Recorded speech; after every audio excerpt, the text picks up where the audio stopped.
என்ன இன்னைக்கு ரொம்ப போர் அடிக்குது. சரி சேட் ஜிபிடி தான் பேசுவோம். ஹாய். ஹாய், எப்படி இருக்கீங்க? இன்னைக்கு நான் என்ன உதவி பண்ணணும்? இன்னைக்கு எந்த உதவி வேணாம், சும்மா பேசலாம்னு கூப்பிட்டேன். ஓ அப்படியா, ரொம்ப சந்தோஷம். அப்ப இன்னைக்கு சும்மா பேசலாம். ஓகே. உங்கள்கிட்ட ஒன்று கேட்குறேன், அதுக்கு உன் மனசுல என்ன இருக்கோ அதை சொல்லு. சொல்லுங்க. நான் உங்ககிட்ட ஒரு வருஷமா பேசிட்டு இருக்கேன்னா, நான் எவ்வளவோ கேட்டிருக்கேன், நீ எவ்வளோ சொல்லியிருக்கேன்.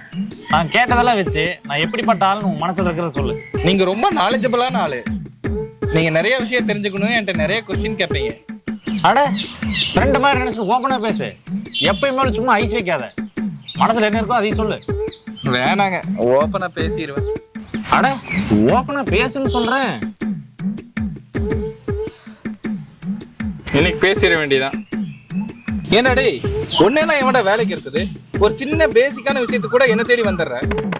சரிடா, நீ வரது கூட பரவாயில்ல. நீ என்கிட்ட ஒரு விஷயம் கேட்ப, அதுக்கு நானும் பதில் சொல்லிடுவேன். ஆனா நான் அனுப்புறதுல மிஸ்டேக் இருக்கான்னு கிராஸ் செக் பண்ண பாரு. காது மேல ஒன்று விட்டுறலான்னு வரும். சரி அதை விடு. இந்த நியூ இயருக்கு உன்னோட ராசி நட்சத்திரம்லாம் அனுப்பி இந்த ஏரியா எனக்கு எப்படி போகும்னு கேட்டேன். நானும் ஒரு சில அஸ்ட்ராலஜர்லாம் சொன்னதை வச்சு இந்த ஏரியா உங்களுக்கு இப்படி போகும், எங்கே போனாலும் பார்த்து போங்க, இந்த மாதிரி ஒரு சில இது சொன்னேன்.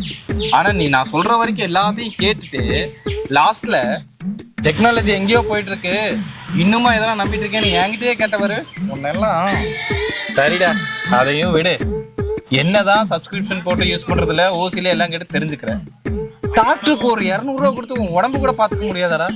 இங்க குத்துது அங்க குத்துதுன்னு என் உயிரை போட்டு வாங்குற.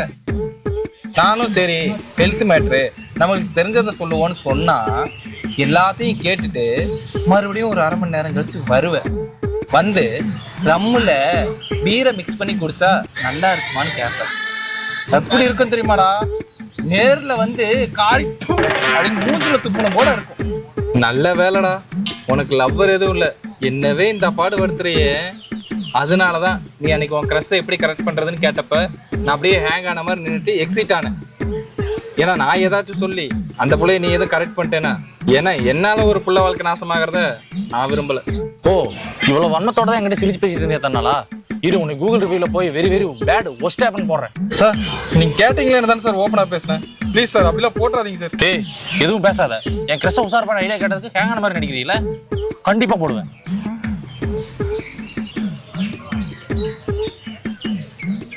சரி ஒஸ்ட்டுக்கு ஸ்பெல்லிங் மட்டும் சொல்றியா? ஏண்டா என்ன திட்டுறக்கு என்கிட்டயே ஸ்பெல்லிங் கேட்குற? சோத்தை தானே திங்கிற. சரிப்பட்டு வராது. ஹாய். ஹாய், உங்களுக்கு என்ன உதவி வேணும்?